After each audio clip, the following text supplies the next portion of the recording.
तो क्या आने वाले दिनों के अंदर राजस्थान के अंदर मंत्रिमंडल के अंदर फेरबदल या विस्तार होने वाला है? इस तरीके की चर्चा है वो वैसे तो बहुत लंबे समय से चल रही है। राजस्थान के मुख्यमंत्री भजनलाल शर्मा हैं, उनके मंत्रिमंडल के अंदर कुछ फेरबदल है क्योंकि 6 पोस्ट खाली है और कुछ एक मंत्रियों का हो सकता है कि उन्हें उनकी जगह की विधायकों को भी है मंत्री बनाया जा सकता है। आज जिस तरीके से राजस्थान के मुख्यमंत्री भजनलाल शर्मा की दिल्ली के अंदर जो राष्ट्रीय महामंत्री है बीएल संतोष बीजेपी के हेडक्वार्टर्स पर उनकी जो मुलाकात हुई है उसके बाद में इस तरीके की चर्चा है और ज्यादा तेज हो गई है। और दूसरी जो बात कही जा रही है जिसमें ये कहा जा रहा है कि राजस्थान के अंदर आप देखिए एक सीट पर उपचुनाव होना है, राज्यसभा की एक सीट पर उपचुनाव होना है, 3 सितंबर को होना है।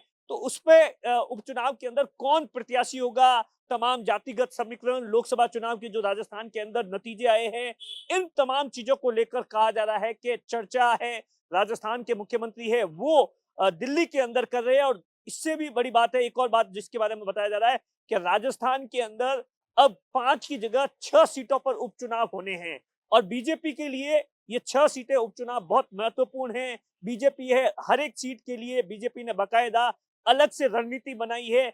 इन तमाम चीजों को लेकर के उपचुनाव के अंदर किस तरीके से जातीय समीकरण को साधा जाए या किस तरीके से प्रत्याशियों का चयन किया जाए, ये तमाम चीजें हैं जिसको लेकर कहा जा रहा है कि राजस्थान के मुख्यमंत्री भजनलाल शर्मा ने बीजेपी हेडक्वार्टर दिल्ली के अंदर जो राष्ट्रीय महामंत्री है बीएल संतोष है उनके साथ में मुलाकात। उनके अलावा भी ऑफिशियली तौर पर तो ये कहा जा रहा है कि जो सड़क परिवहन मंत्री है नितिन गडकरी है उनके साथ में उनकी ऑफिशियली मीटिंग है या कोई मीटिंग है। और उसके साथ में जो पूर्व विदेश मंत्री नटवर सिंह है उनकी जो शव यात्रा या उनकी जो दिल्ली के अंदर जो उनका जो कार्यक्रम चल रहा है उसमें भी शामिल होने के बारे में भी बताया गया है। लेकिन मोटे तौर पर ये कहा जा रहा है, कोई ये भी लिख रहा है, कुछ एक मीडिया हाउसेज है वो इस बात को लेकर भी रिपोर्ट कर रहे हैं कि 18 अगस्त को राजस्थान के अंदर है मंत्रिमंडल के अंदर फेरबदल या विस्तार हो सकता है, ऐसी जानकारी निकल कर आ रही है।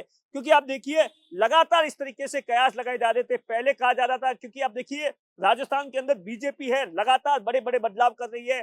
बीजेपी ने हाल ही के अंदर बीजेपी ने प्रदेश अध्यक्ष को बदल दिया है, प्रदेश अध्यक्ष मदन राठौड़ को बना दिया गया है। और उसके बाद जिस तरीके से राजस्थान के मुख्यमंत्री भजनलाल शर्मा कल शाम को है वो दिल्ली गए थे और उसके बाद में आज सुबह सुबह उनकी जो मुलाकात हुई है उसके बाद इस तरीके से कयास लगाए जा रहे हैं। क्योंकि विधानसभा का जो सत्र है वो भी पूरा हो गया है। क्योंकि आप देखिए राजस्थान के अंदर हाल ही के अंदर जो लोकसभा चुनाव के परिणाम आए थे उसके बाद में 5 ऐसी सीटें थी जहां पर आप देखिए उपचुनाव होने हैं। और उसमें सबसे ज्यादा महत्वपूर्ण है आप देखिए नागौर की हनुमान बेनीवाल की जो खीवसर जो विधानसभा सीट है वहां पर उपचुनाव होना है। वहां पर बीजेपी की क्या कुछ रणनीति होगी, वहां पर किस तरीके से ज्योति मिर्धा की हाल ही के अंदर देश के प्रधानमंत्री नरेंद्र मोदी से मुलाकात हुई है, उसके बाद में तमाम तरीके से क्योंकि वहां बीजेपी पूरी तरीके से सक्रिय है।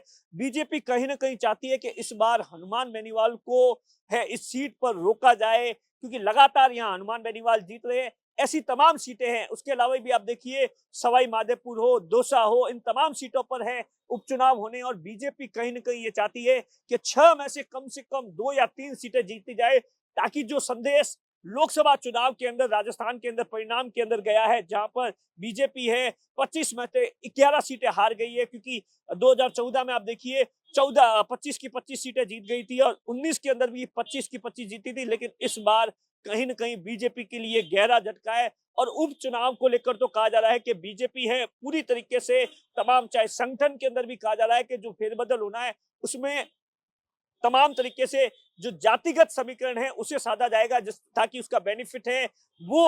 और देखिए वर्तमान के अंदर किरोड़ी लाल मीणा जो कि आप देखिए किरोड़ी लाल मीणा है वो उनकी इस्तीफे को लेकर भी कुछ भी स्थिति क्लियर नहीं है। वो लगातार सीधे तौर पर भाषण दे रहे हैं और उनके इलाके 2 ऐसी सीटें हैं जहां पर किरोड़ी लाल मीणा है वो उस इलाके के अंदर मीणा का वोट बैंक है, मीणा समाज का बड़ा वोट बैंक है। तो ये तमाम चीजों को लेकर कहा जा रहा है कि राजस्थान के मुख्यमंत्री भजनलाल शर्मा ने वहां पर बीएल संतोष से मुलाकात की। हालांकि इसके बारे में ऑफिशियली जानकारी दी है लेकिन कहा जा रहा है कि आने वाले दिनों के अंदर राजस्थान के अंदर बीजेपी में कुछ बड़ा हो सकता है रणनीति के तौर पर, प्रदेश संगठन के फेरबदल के तौर पर, मंत्रिमंडल विस्तार को लेकर। दिनेश वोरा, बाड़मेर, राजस्थान तक।